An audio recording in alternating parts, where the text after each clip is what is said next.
Greetings to you who fly, or those of you wishing to make the airlines a career. We've made this video especially for you. As most of you know, Sporty's operates out of Southern Ohio and has an additional pilot shop near Frankfurt, Germany.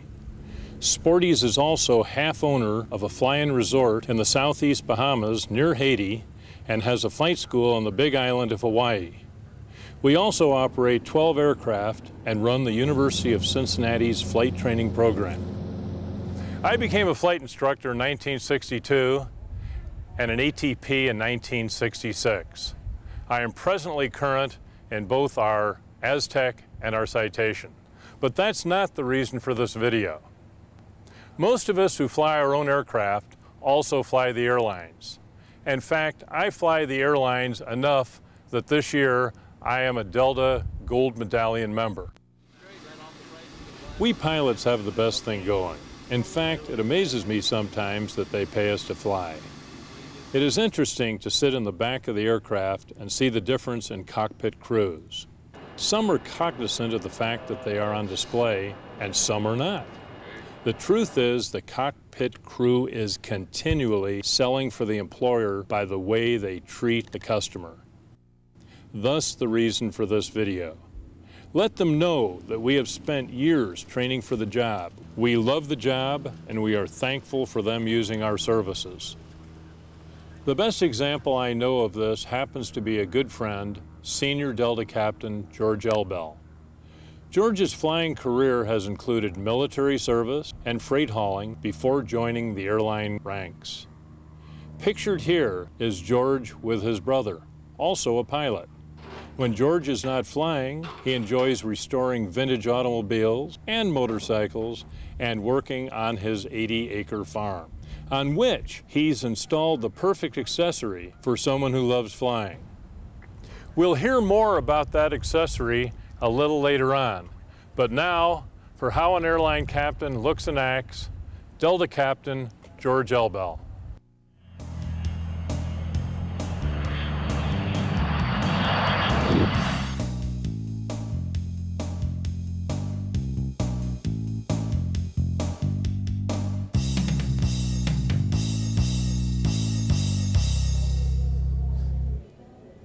I view my responsibilities for Delta Airline as being quite broad. There's quite a few responsibilities that people don't think about, and a lot of public relations work both before, during, and after the flight, in addition to the regular duties that we all think about that we've been trained for, and that's flying the airplane. If you arrive early to get some extra work done, like most of us do, and of course with big terminals like we have today, it's usually a long walk to get to the airplane. And en route, if you get stopped by a passenger, you'll answer the best you can, and keeping in mind that you do have a departure time, and in the event you're 5 minutes late over what you would normally arrive at the airplane, the first officer will fill in for you, and you'll be pretty well caught up when you get there. We very, very frequently get passengers boarding the airplane asking questions because of the news media today has made them well aware of what goes on in an airplane. And they'll ask specific questions like, are the flaps working okay? Are the landing gear working okay? They know quite a bit about an airplane now, or they'll even say, has all the ice been removed? So we have to answer those questions. We like to keep the public informed of the weather and where we're going. They all want to know that and should know that. One of my personal ways that I keep them informed if we have a mechanical problem is just tell them the truth. In cruise, quite often the passengers want to know, but then you've got to realize there's quite a few businessmen that don't ever want to hear a PA forever. They would like total silence from beginning to end. So you'll just compromise and make some brief announcements at the very important places for the passengers that do want to know where they are and how long it's going to take. There's another thing about an airline pilot that he can do. He can go above and beyond the call of duty. Generally on the job, flying the airplane, there's a lot of routine and abnormal things that really we solve that are not above and beyond the call. It's just part of the job. But boarding the airplane, a lot of times, myself, I've pushed wheelchairs, up the ramp. I've even helped get baggage up quickly. Another excellent way I feel of showing your courtesy towards the passengers is as you go through the terminal. A lot of times you may be in a hurry to connect with another flight or even on your way to the hotel. As you go through the terminal, and for example, the customs on our international flights is one area where you interact with the passengers picking up your bags.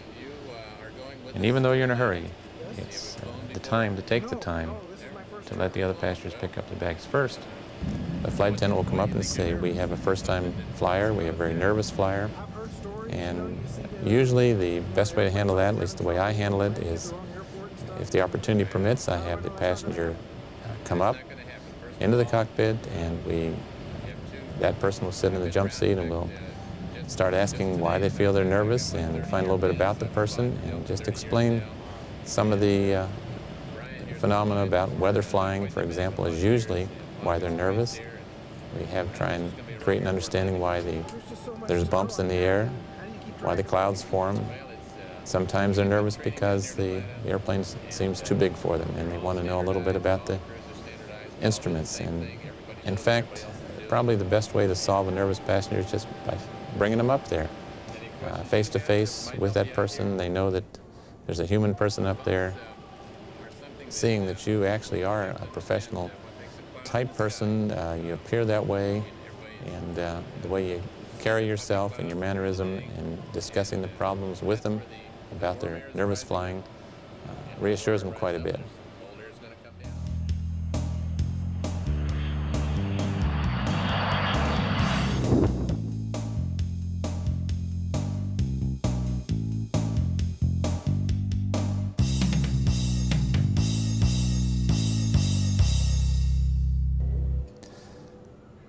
As far as how we appear to the public, in the public view, Delta is very concerned about it, and I think each individual pilot is very concerned about it.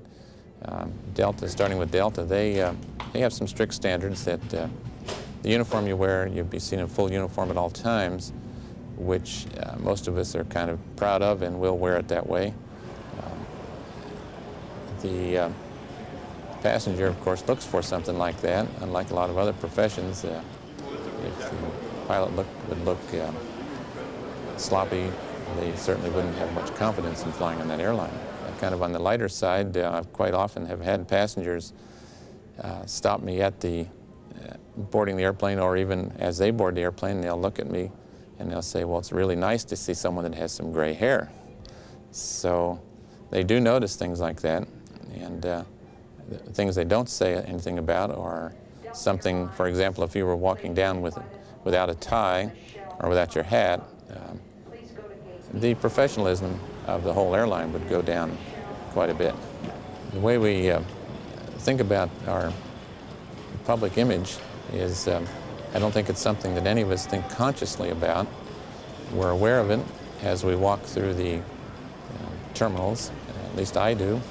You're not joking a lot, laughing a lot, or making it look unprofessional. We don't think about that consciously, but I think we've done it for so long. Quite often I'll find myself even like the old military days, trying to stay in step with your first officer, but I don't do that consciously. Delta has an appearance standard starting right back from when you were hired initially, and the appearance after you've been hired, of course, is held up to strict standards according to the manual. You'll see pilots quite frequently with mustaches, which are acceptable according to Delta, but they've got to be neatly trimmed. For example, the hair, you'll never see a pilot with the long sideburns or hair over the collar. It's just one of the standards that Delta's insisting on. The reason for the appearance standard that Delta uses is to instill confidence in the public.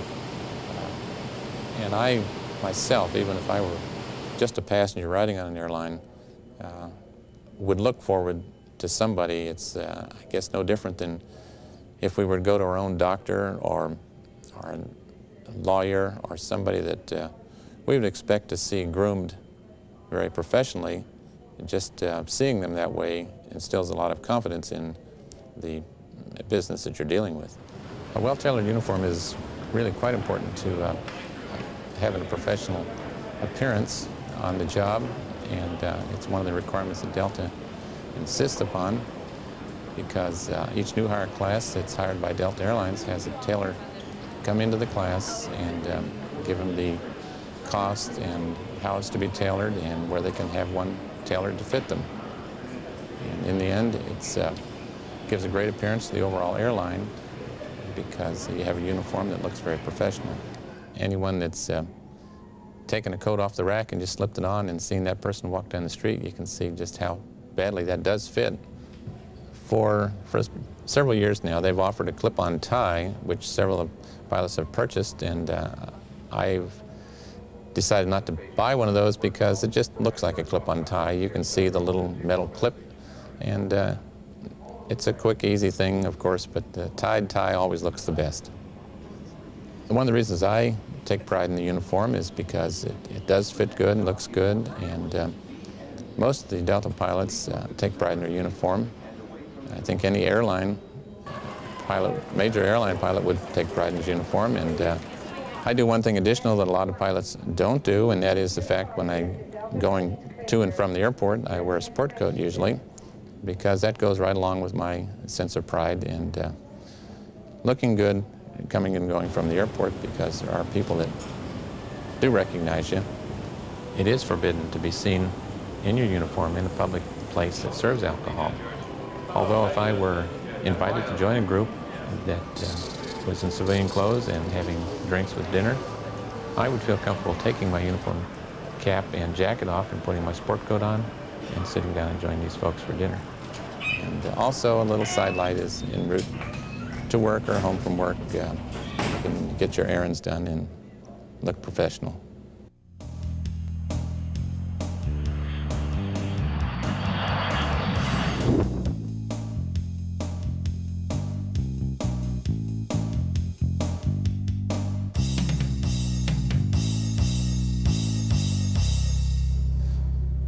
Actually, an airline pilot has more duties than just flying an airplane. He's actually considered to be an executive for the airline because that's his office, and his office is mobile, and he's taken a lot of people with him to different places, and he's away from the home office.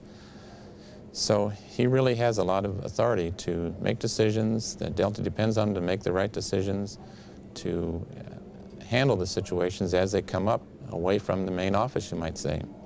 Therefore, they consider him to be a pretty important executive for the company. As far as thinking about the flight that I'm going to go on, I quite often will start thinking about it subconsciously. The evening before, as you're watching the news and television, you pay just a little bit more closer attention to the weather. And that's one way that I think all of us will think about it. And same thing the next morning, depending whether it's an early morning or mid-morning departure, is you might take a second glance at the weather in the morning news. Coordinating the efforts of a flight prior to departure is somewhat involved, but you depend on the players that are involved to sort of do their job also. That means arriving on time. One of the first things that I'll do upon arriving to sign in is start looking around for the first officer. The first officer, of course, is supposed to be there an hour before, just like myself, and he'll be somewhere, and I'll find him, and we'll make have a very short discussion about the flight. And the next discussion we'll have is when we're on the airplane. Did great. Okay, I'll get in my uniform and I'll talk to you about the trip. All the other captains pretty much do the same thing. They want to find that first officer because if you haven't met him before, it's such a complex airplane that you don't want to be working with somebody that you don't have at least little information how they operate, and make sure that they're going to operate according to Delta standards. So just a very quick briefing usually sets everybody at ease. The captain quite often could be considered a coach and a mentor, if you want to put it that way, because the first officers are looking for guidance and should be looking for guidance because they eventually will be a captain someday. And usually the captain will watch the first officers fairly closely, even though they don't appear to be, And if a first officer is having some question or doing something that could be done a better way, the captains will tell him how it can be done better.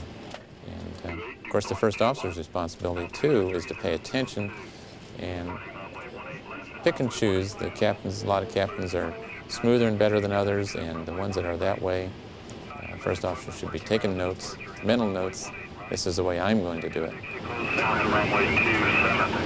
We'll take the long runway, boss. Prior to flight time, when we arrive, we need quite a bit of information, and the airline wouldn't operate very efficiently if we had to do our own flight planning and route planning.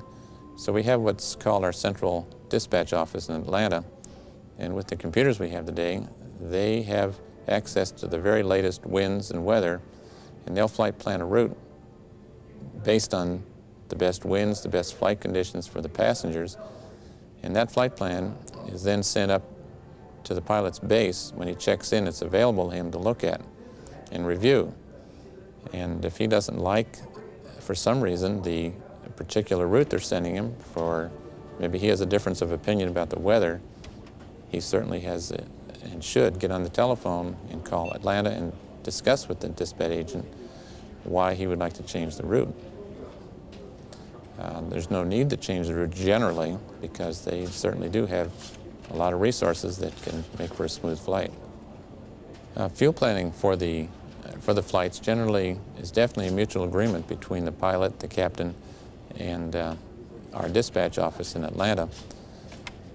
Quite often they'll plan, because of the cost considerations, a minimum fuel is what we call minimum fuel, in order to save weight, to save cost to operate that airplane holding extra fuel. But again, if the captain arrives and sees that the winds are more favorable, less favorable, he may call that dispatch agent and request more fuel so that he doesn't have to make an unscheduled landing, which inconveniences everybody.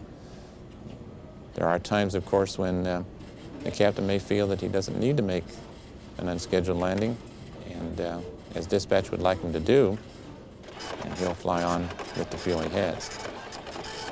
And interfacing with the cabin crew upon arriving at the airplane is not only mandated by Delta to do, it's something that we would do anyhow.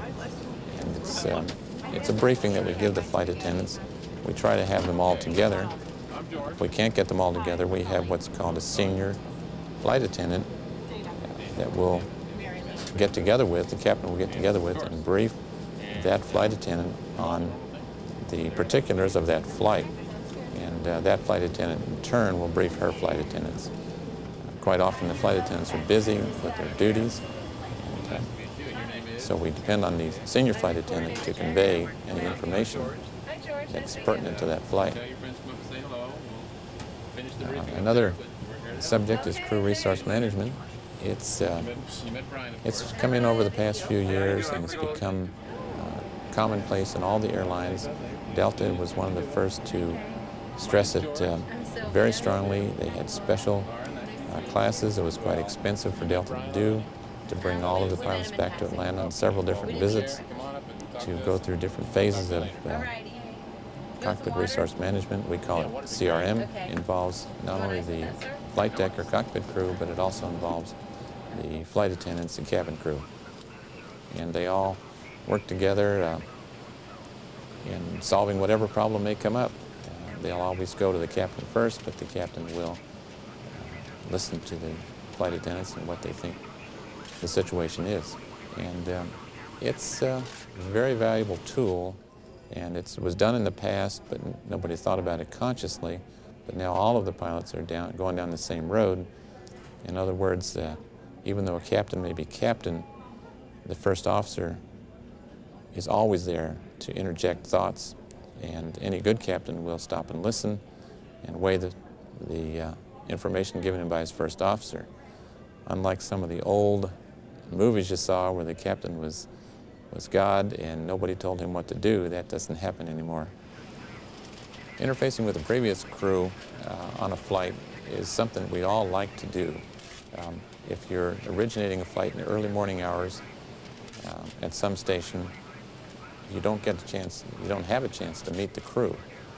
on a continuation of a flight, which we change airplanes quite frequently, the outbound crew, because of the work involved, is generally there to meet the airplane because they know there's a limited amount of time.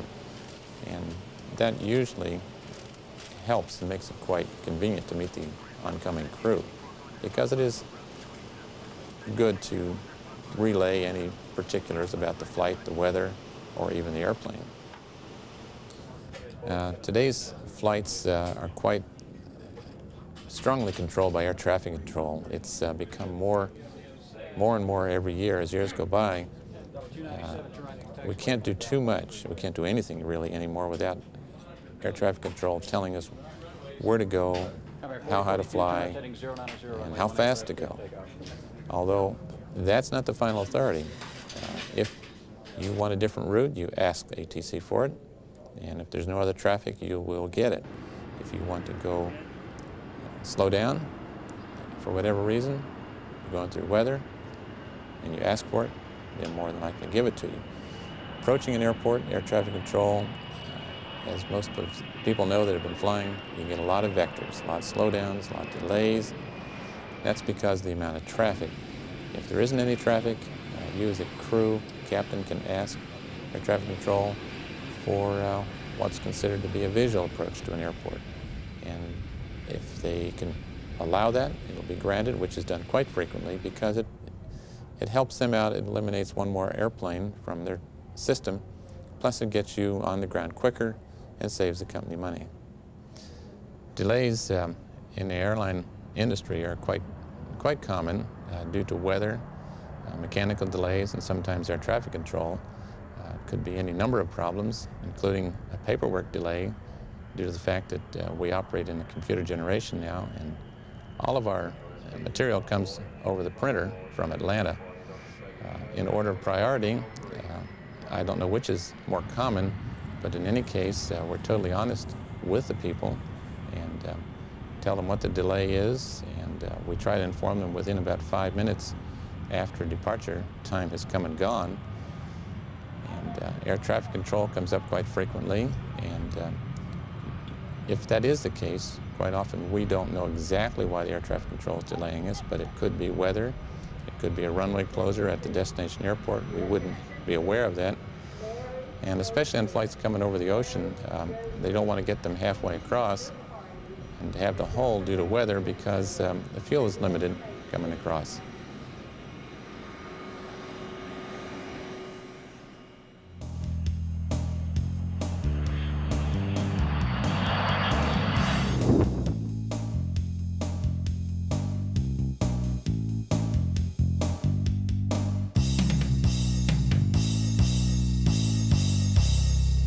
As far as the priorities of how we look at the flight, the number one item, of course, is always safety. And running a close second is schedule, because the airline wants to operate on schedule. And then, of course, running a close third is passenger comfort. And they're all very important, but safety always remains the number one, naturally. When you arrive at the airplane, quite often, in fact, not quite often, the very first thing that you do is check on the maintenance problems of the aircraft. And actually, it's not written on a checklist, but the first item that you check is the logbook of the airplane. Checking for discrepancies that was written up by the previous crew, not only that previous crew, but previous flights prior to that. Several flights, you look back in the logbook about 5 or 6 pages to see the ongoing status of the airplane. But it is the very first thing that you will do. And any item that's in the logbook, of course, has to be cleared and corrected by the maintenance at that particular station. If it's an item that's not an airworthiness item or required for flight, for example, a coffee maker that doesn't work, which is actually essential to a flight, they actually can defer that and to a next station to be repaired at a later time. But any item that's an airworthy item has to be repaired prior to departure. Another thing about fuel planning is, in addition to the minimum that's required by the FARs and the weather conditions, if we see that, and we know, because we fly these routes frequently, that there may be a delay going into Atlanta quite frequently. And we have a very short delay holding. Sometimes it's longer depending on the weather. We may discuss it with the dispatch agent to take a little extra fuel. And we always want to have more than we need. And if the dispatch agent agrees, we'll put that extra fuel on because I feel more comfortable with extra fuel. One example would be what do you do in flight as far as when it's safe versus passenger comfort versus schedule. Safety, of course, is number one, and if you're encountering some weather that there's a possibility that you could fly through without any problem at all, then you'd stop and think about the schedule. What would it be like if you went around the weather? How would that affect the schedule? And you do consider that. And then passenger comfort is it kind of moves to a second place there. You consider passenger comfort more important than schedule. And so if you encounter some weather that you know is going to be somewhat turbulent, more than the normal turbulence we have, you will fly around that weather and put schedule down in the third position. Even if you're a few minutes late, it's almost unanimous that most of our passengers would enjoy that better ride. Quite often we'll get passengers to ask us if we can make up some time. And maybe the flight's a few minutes late, and we always tell them the same thing: we'll certainly try. And we can't do that in the air, though, because in the air your speed is fairly constant, and whatever our airborne flight time was going to be is still going to be that. The quickest way to make up time is on the ground. And if we're fortunate enough to be at an airport where we can get an expeditious departure, you can make quite a bit of time on the ground. And that's both departure and arrival. If you can land on a preferential runway of your choice to expedite arrival at the gate, you'd have to go 1,000 miles an hour to make up what you could make on the ground just by making a quick departure.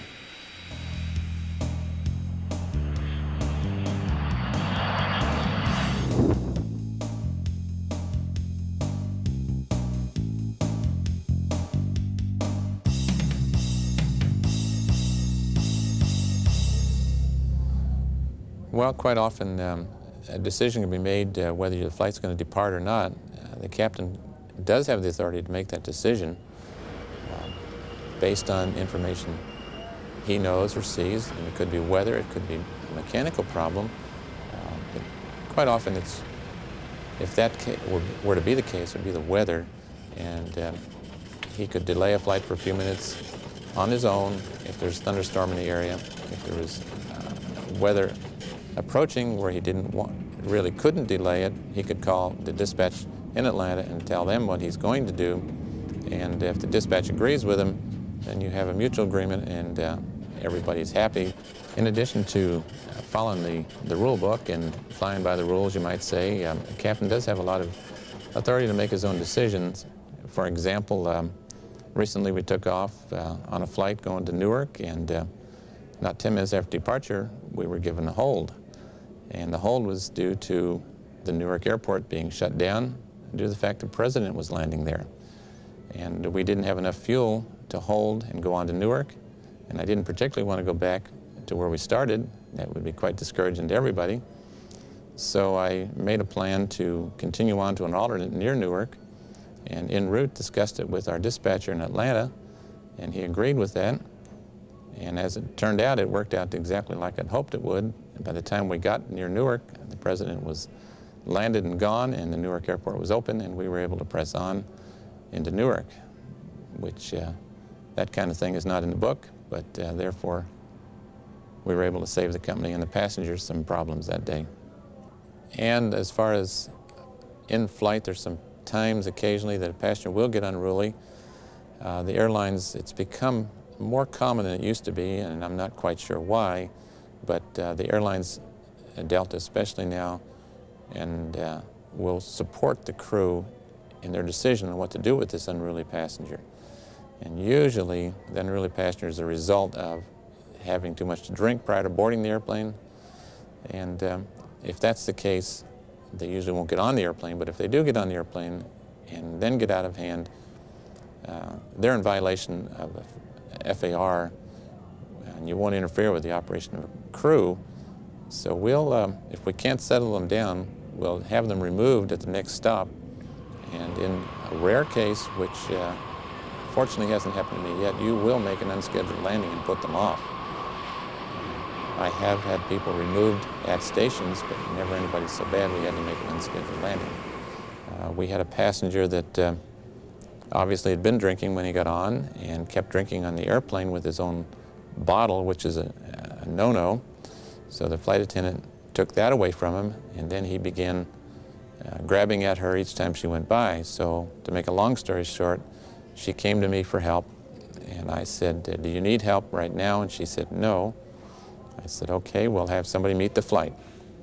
So we landed, and the agent and I met this passenger, and the passenger was obviously drunk. So I turned to the agent and I said, he can't go on with us, you'll have to put him on another flight. And he whisked him away. Well, as I was getting back on the airplane, several people were getting off the airplane. And I said, what's happening here? And the flight attendant said, well, you put off the leader of a group of 13, and they're all going with him.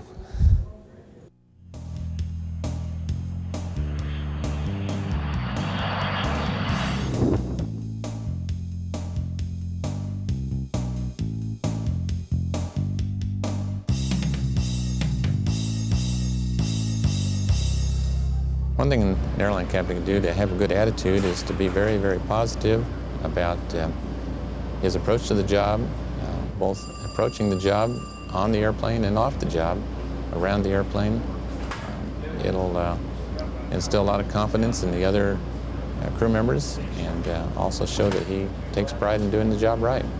One thing that can separate an outstanding captain from one that you say just good, actually I consider probably 95% of all of Delta's pilots to be exceptional. I think they're excellent pilots all around, but yes, we do have, in all industries, I guess, we have a small group, about 5%, that is superior. And I consider them superior due to factors that you sometimes can't control. It's how they were brought up, their judgment, their good common sense, their ability to handle situations very quickly, seemingly effortlessly, and in addition to flying the airplane superior.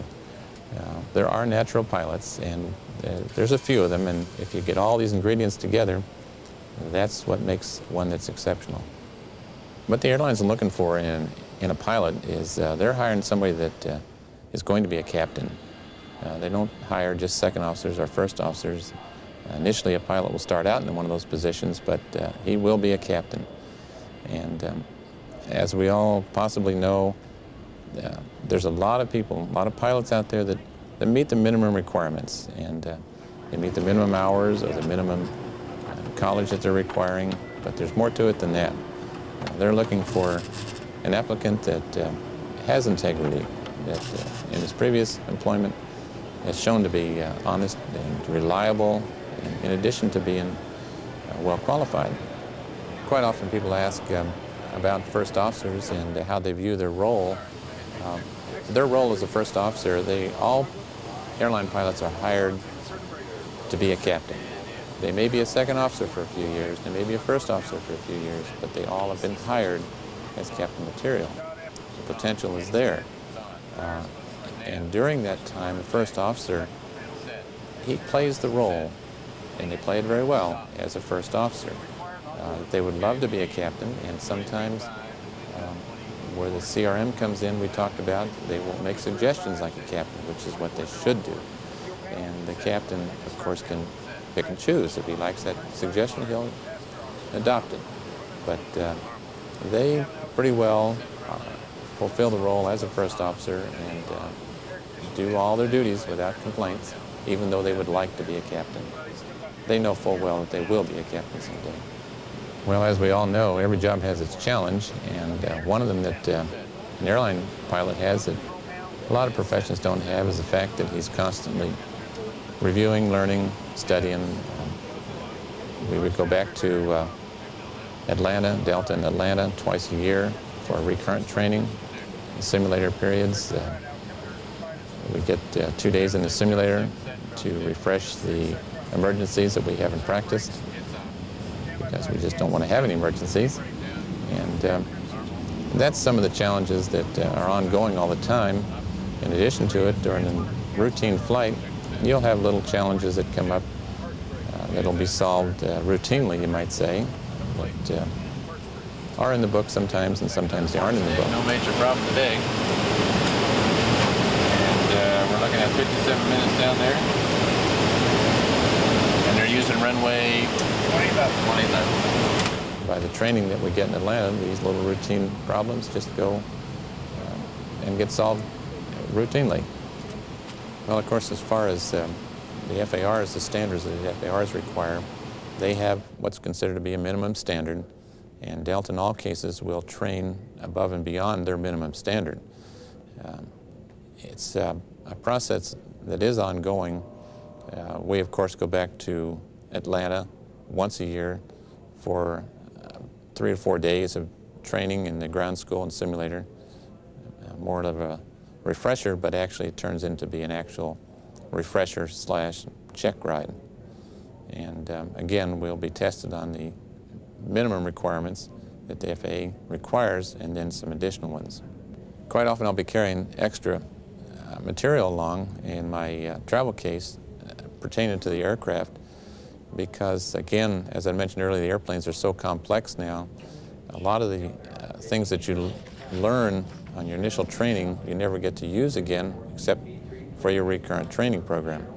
And that's not the time to be trying to remember how they operate. So I'll carry along parts of the manual. During a layover, there's always some time that you have to review these and just look through them, just an overview, a quick overview, and it all comes back very quickly.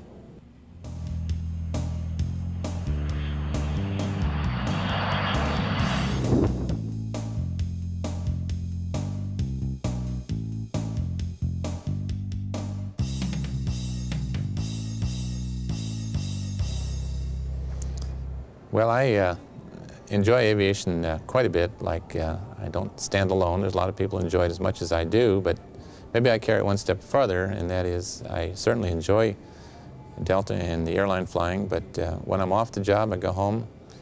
I drive about 40 miles, but I have my own private airstrip, which, again, I go home and I'm back into aviation again. But that's something that I had always had as kind of a goal in my mind.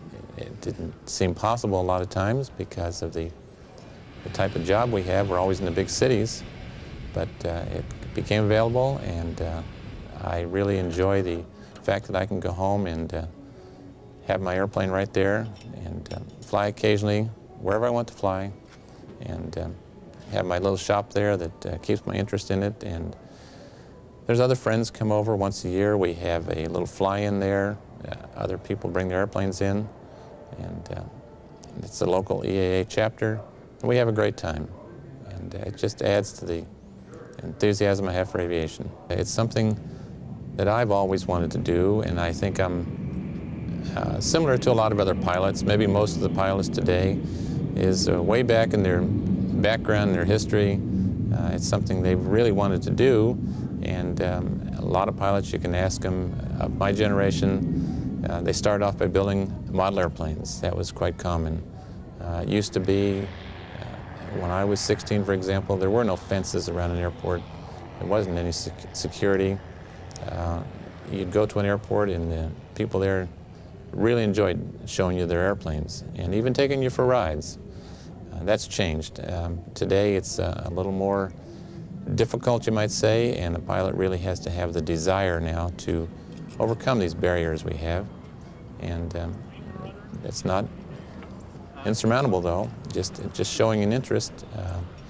There's Young Eagles program, the EAA has, the ALPA has a program.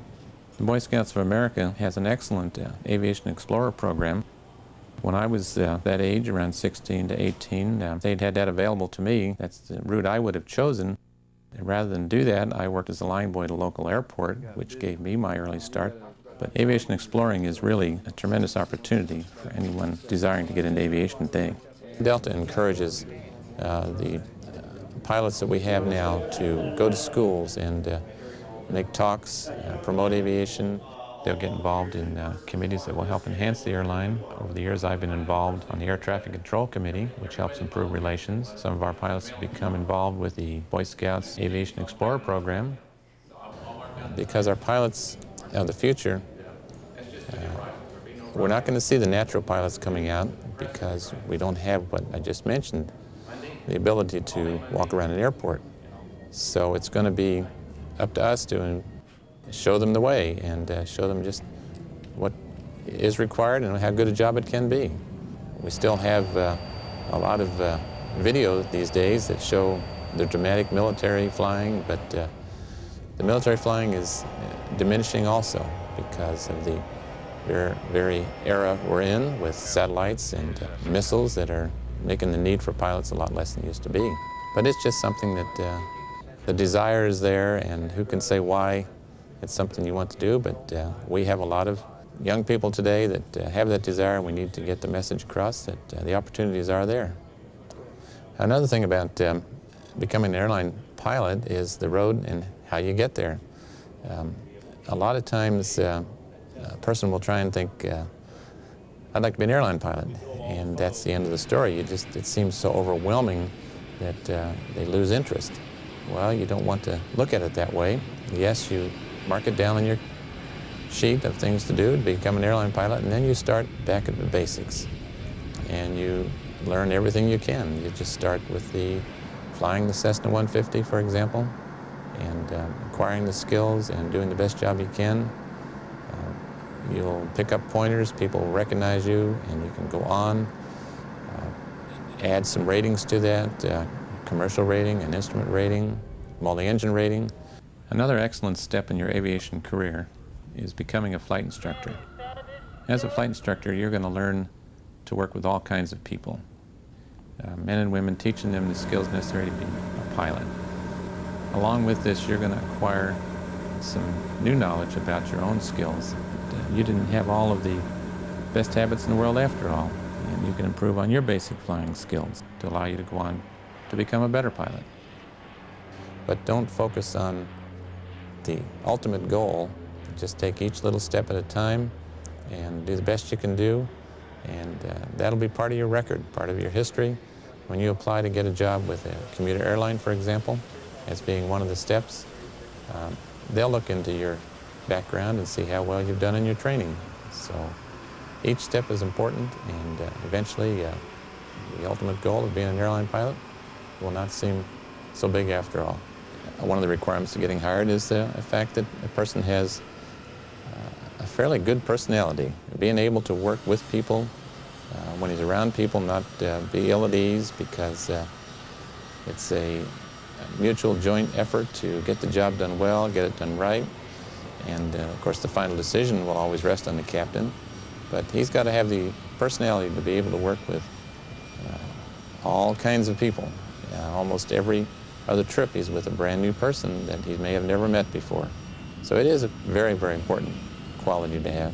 One thing about being an airline pilot that makes it enjoyable, and in fact you can even say it's fun, is the fact that it's something that you've worked for, and now you're working for a major airline that takes pride in itself and instills pride in its employees.